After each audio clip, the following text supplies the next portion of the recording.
Hare Krishna. Welcome to Vedic village. आप सब लोगों का वैदिक विलेज में बहुत बहुत स्वागत है।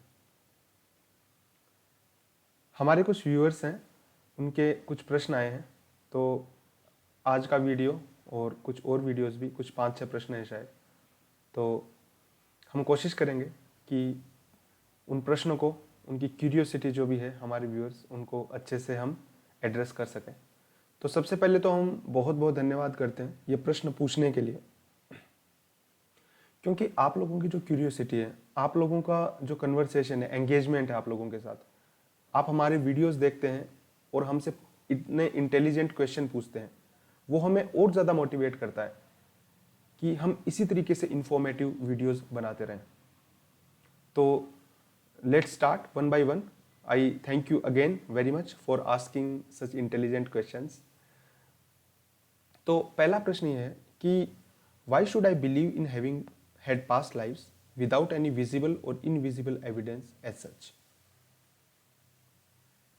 एंड दूसरा क्वेश्चन है, वो भी मैं क्लब कर देता हूं।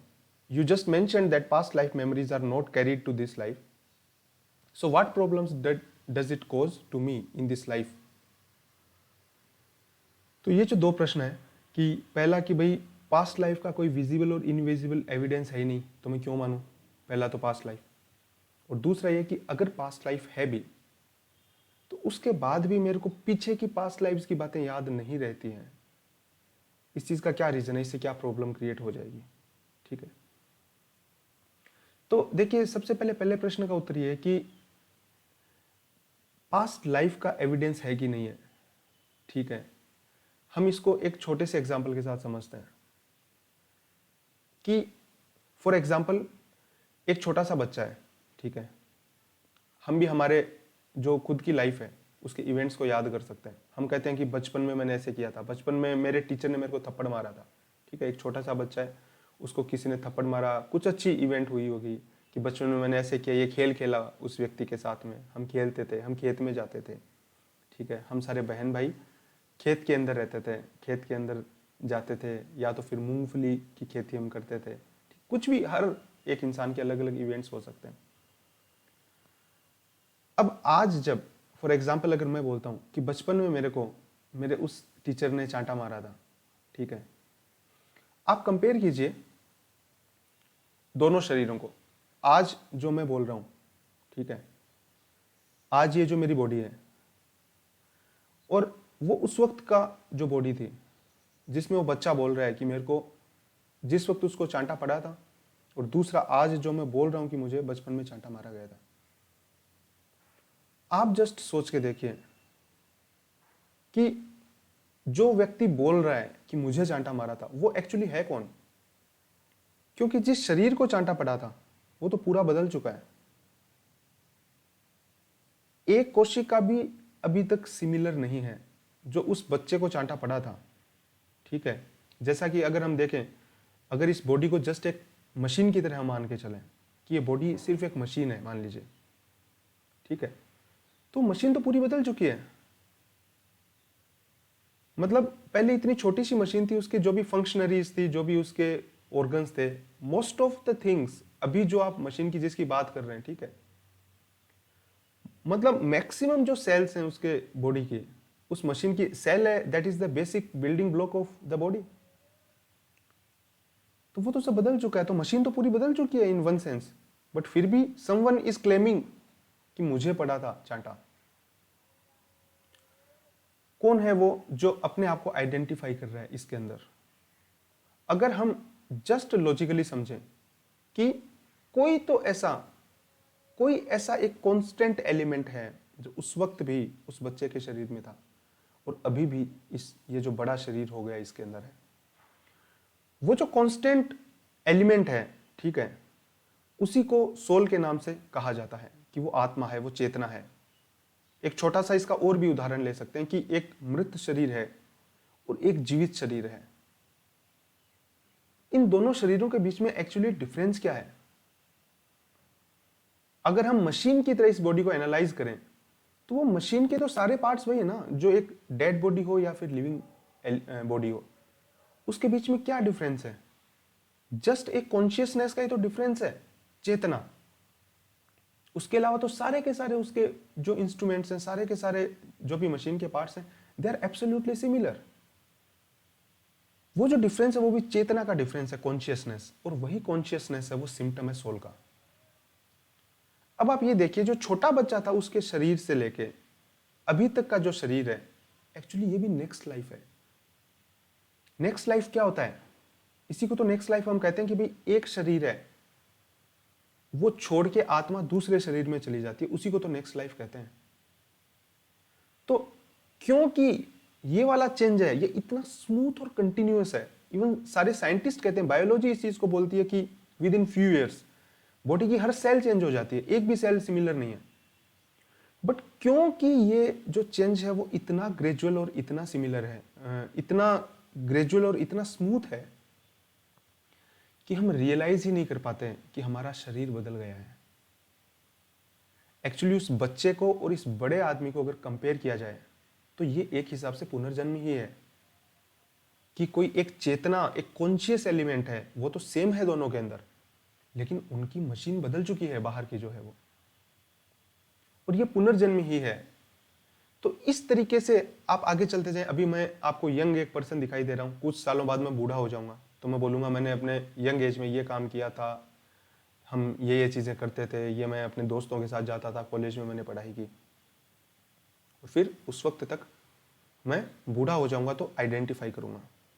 उस वक्त भी शरीर बदल चुका होगा, मशीन बदल चुकी होगी, वो एक हिसाब से पुनर्जन्म ही है। आज के टाइम से अगर मैं उस टाइम तक कंपेयर करूं, वो पुनर्जन्म ही है, लेकिन वो इतना ज्यादा स्मूथ है कि मुझे रियलाइज ही नहीं होता है कि मेरा नेक्स्ट बर्थ हो गया है। इसी तरीके से ये मशीन जब ग्रो करती रहती है, इसमें चेंजेस आते रहते हैं, आते रहते हैं, आते रहते हैं। जैसे कार है, उसको हम रिपेयर कराते रहते हैं, एकदम नई नई कार लाई जाती है ना, उसकी सर्विसिंग होती रहती है, कंटिन्यूअस सर्विसिंग, उसकी फॉर्म चेंज होती रहती है। एक टाइम ऐसा आता है उसको चलाते चलाते कि वो कार अब और काम नहीं कर सकती है, उसका कोई वाइटल जो पार्ट है, भले ही इंजन है ना, ऐसे कोई वाइटल पार्ट जो कि इतने ज्यादा डैमेज हो जाते हैं कि अब उस कार को और यूटिलाइज नहीं किया जा सकता है। वो इतनी ज्यादा जीर्ण हो जाती है, इतनी ज्यादा काम में ना लेने लायक हो जाती है कि ड्राइवर जो है वो उस कार से अब उसको बाहर ही निकलना पड़ता है, वो रिपेयर नहीं करवा सकता, और वो नई कार उसको दी जाती है, नई कार में वो बैठता है। उसी हिसाब से हमारा शरीर जब इतना ज्यादा डिटेरियोरेट हो जाए कि जब ये जो सोल है ये और उसके अंदर नहीं रह पाती है, इस मशीन के अंदर, तो उसको जो नेक्स्ट बॉडी दी जा रही है, नेक्स्ट बॉडी तो उसको कंटिन्यूअसली दी ही जा रही है एक हिसाब से, बट अब जब ये फिजिकल फॉर्म जो दिख रही है, अगर ये वाला एकदम ही मतलब जो बेसिक स्ट्रक्चर इतना ज्यादा डिटेरियोरेट हो गया है कि अब इसमें और रिपेयर संभव नहीं है, तो इसी हिसाब से लॉजिकली वो जो कॉन्शियसनेस है, it gets next machine, that's it, it's simple. जब अभी तक उसको इतनी सारी मशीन्स मिल रही है नहीं तो उसको आगे भी तो मशीन मिलेगी कोई, और वो मशीन है, उसी को नेक्स्ट बॉडी कहा जाता है।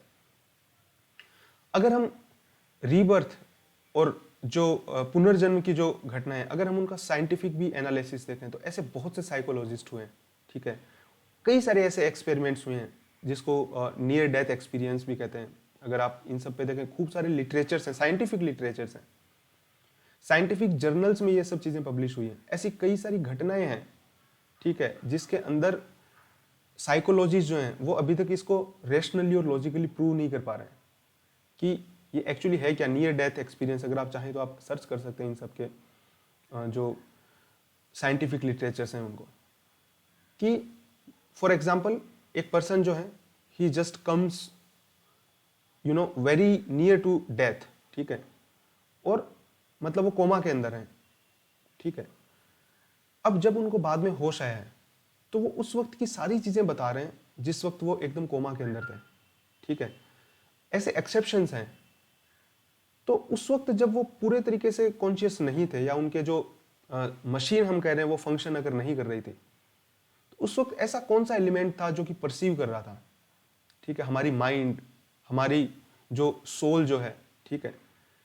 There are subtle elements. हमें सिर्फ ये लगता है कि ये ग्रोस बॉडी है। सबसे बड़ा जो प्रॉब्लम है आज की हमारी एजुकेशन सिस्टम, उसमें हमें सिर्फ और सिर्फ ग्रोस एलिमेंट्स के बारे में समझाया जाता है। इसी वजह से हमारे अंदर ये इतने सारे कंफ्यूजन्स पैदा होते हैं, क्योंकि हम बचपन से जो कॉन्शियसनेस हमारी डेवलप होती है, हमारा जो बेसिक बिल्डिंग ब्लॉक है कॉन्शियसनेस का, वो ही इसी चीज के ऊपर निर्भर होता है कि आई एम दिस बॉडी, कि मैं ये जस्ट मशीन हूं। जब इस मशीन को हम कॉन्शियसनेस के साथ सेपरेट करके देखते हैं, वो एक पहला एलिमेंट होता है ये समझने के लिए कि ये तो सिर्फ मशीन है। अब जब ये सिर्फ मशीन है, कॉन्शियसनेस इससे अलग है, इस कॉन्शियसनेस को जब ये मशीन मिली है, तो इसको बाद में ये मशीन खराब होने पे और कोई मशीन क्यों नहीं मिलेगी? ये तो बहुत ही सिंपल सा और बहुत ही आसानी से समझने वाला कॉन्सेप्ट है कि जब कॉन्शियसनेस इस शरीर से अलग है, मैं ये शरीर नहीं हूं, और जब इस कॉन्शियसनेस को ये भी शरीर या मशीन मिली हुई है, तो अगर ये शरीर या मशीन काम की नहीं रही, तो इस कॉन्शियसनेस को दूसरी शरीर या मशीन क्यों नहीं मिलेगी? ठीक है, एक बार हम भगवान को वो नहीं कर रहे हैं, है ना, एक बार हम यही समझ रहे हैं कि भाई ठीक है, नेचर ने जब ये मशीन दिया इस कॉन्शियसनेस को, ठीक है, अब नेचुरली जब ये मशीन काम की नहीं रही, तो ये कॉन्शियसनेस को दूसरी मशीन तो मिलेगी ही मिलेगी ना। ये हो गया। अगर फिर भी आपको डाउट हो, अगर आप हमारे प्रश्न से, हमारे आंसर से संतुष्ट हैं कि नहीं, आप जरूर कमेंट करके हमें बताइएगा। दूसरा ये जो था कि पास्ट लाइफ की मेमोरी को कैरी करने से नुकसान क्या है, मतलब ऐसा होता क्यों नहीं है। देखिए, इसको दो तरीके से समझा जा सकता है। पहला तो ये कि जब ये मशीन ही चेंज हो गई है ना, हमारी जो मेमोरीज हैं वो most of the time they are based on this physical element only, जो हमारे फिजिकल परसेप्शंस हैं, फिजिकल हमारी जो सेल्स हैं, है ना, एक माइंड और ब्रेन हमेशा डिफरेंट होता है। तो बहुत सी चीजें, तो हार्ड डिस्क, हमारा ब्रेन जो है वो हार्ड डिस्क की तरह होता है, ठीक है। तो बहुत से टाइम तो जैसे हार्ड डिस्क, अब नई आपको बॉडी मिली तो वो हार्ड डिस्क की चेंज होगी ना एकदम, तो काफी सारी इंफॉर्मेशन तो बॉडी के साथ ऑटोमेटिकली चेंज हो जाती है, तो वो याद वैसे भी रहती नहीं है, हार्ड डिस्क की बदल गई हमारी, है ना। Brain is like hard disk of computer, mind is different from brain. Mind और जो ब्रेन है, they are different elements. Mind subtle होता है, जो बॉडी के साथ कैरी करता है, ठीक है। तो इसलिए देखा भी जाता है कि कई लोगों को पुनर्जन्म की बातें याद रहते हैं, मतलब ऐसे केसेस हैं, बहुत से केसेस हैं थ्रू आउट द वर्ल्ड। अगर आप सर्च करेंगे, उस चीज का कोई उस हिसाब से एक्सप्लेनेशन नहीं है, कोई लोग बता नहीं सकते कैसे।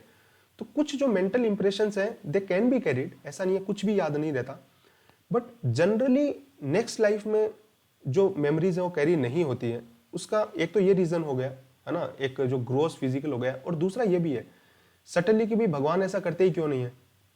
देखिए, अगर हमने इनफाइनाइट लाइफ्स लिए हैं, है ना, ब्रह्मांड भ्रमिते भूले कोनु भाग्यवान जीव, मतलब हमने पूरे मतलब पूरा जो हमारा लाइफ साइकिल आप देखेंगे अगर इटर्निटी के कॉन्सेप्ट के अंदर, तो हमने इनफाइनाइट लाइफ्स लिए हैं। अगर हम उन लाइफ्स को, पिछले वालों को भूलेंगे नहीं, तो हम इस लाइफ में नॉर्मल ह्यूमन बीइंग की तरह अपने आप को कंडक्ट ही नहीं कर पाएंगे। फॉर एग्जाम्पल, आप पिछली जो प्रीवियस लाइफ है उनको छोड़ दीजिए, इसी लाइफ की बात कीजिए, इसी लाइफ के जो सारे इवेंट्स हुए हैं हमारे साथ, एक बार को लीजिए कि हम नेगेटिव इवेंट्स की बात करते हैं, कि इस लाइफ में जितने सारे नेगेटिव इवेंट्स मेरे साथ हुए हैं, अगर वो सारे की सारी नेगेटिव चीजें मेरे को इस पॉइंट ऑफ टाइम पे याद अगर रहें,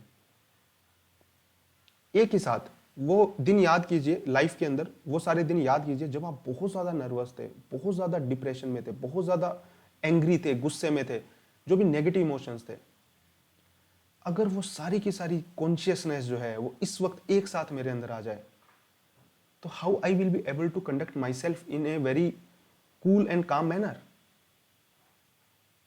हमारा भगवान ने इस हिसाब से नेचर को बनाया है कि हम नेचुरली भूलते चले जाते हैं जो भी हमारे पीछे के जो एक्सपीरियंसेस होते हैं, क्योंकि अगर हमें सब कुछ याद रहेगा, इतना सारा बॉम्बार्डमेंट हो जाएगा अगर हमारी कॉन्शियसनेस के ऊपर, तो हम कंडक्ट ही नहीं कर पाएंगे अपने आप को नॉर्मल ह्यूमन बीइंग की तरह।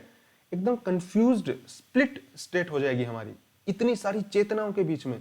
फॉर एग्जाम्पल, याद रखें, आपको पिछले 100 जन्म की सारी चीजें याद है, कितना ज्यादा डिफिकल्ट हो जाएगा, क्योंकि हर जन्म में हमने बहुत ही डीप इमोशंस शेयर किए होंगे। हर जन्म के अंदर जो इमोशंस हैं, जो बैड, जो मतलब नेगेटिव या बैड, जो भी आप बोलें, नेगेटिव या बैड हमारी एक्सपीरियंसेस हैं, पॉजिटिव एक्सपीरियंसेस हैं, हमने कुछ अचीव किया, कुछ अच्छा हुआ है, वो सब चीजें अगर याद आएंगी हर जन्म की, तो कितना ज्यादा कंफ्यूजन हो जाएगा, कैसे जी पाएंगे हम। कितने सारे हमारे दोस्त रहे होंगे, भाई बहन, माता पिता, पति पत्नी, कितने सारे रोल रहे होंगे अगर हमने मनुष्य लाइफ अगर ली है तो। और उसका जो ग्रेविटी जो है, अगर अच्छे भी एक्सपीरियंसेस रहे होंगे तो उनको मिस करना भी अपने आप में एक दुख हो जाता है ना। पहले अच्छा रहा होगा, बट अच्छी चीज़ों को याद करना भी, जो अच्छी चीज़ अब नहीं रही अपने पास, है ना। मान लीजिए कुछ राजा था, कोई रानी थी, तो उसका रिग्रेट, ठीक है, रिग्रेट एक बहुत बड़ी चीज़ होती है। और या तो फिर कोई ऑलरेडी इतनी बुरी चीज़ हुई है, तो उसका भी moroseness, we won't be able to handle it. तो पिछले जन्म की या इस जन्म की भी जो चीज़ें हैं जो चली जाती हैं टाइम के साथ, वो भूल जाना इस चीज़ के लिए बहुत आवश्यक है कि हम इस लाइफ में और आगे कंडक्ट कर सकें अपने आप को बहुत अच्छे से। हम समझ सकते हैं कि जैसे अगला क्वेश्चन है कि it is very difficult to when like that the next question is that how human beings are different from any other animals or a mechanical device in matter and substance. The device suffers a mechanical failure and it stops working. Heart stops pumping and man dies. We feel so sorrowful on losing our loved ones, but hundreds of animals, insects, flies dies in our vicinity every hour and we don't feel anything. Why so? Why only we human beings talk about emancipation and not other animals? ये एक बहुत ही pertinent question है। हमारे अगले video में हम इस question को आंसर करने की डेफिनेटली कोशिश करेंगे। We really thank you very much for coming to Vedic village.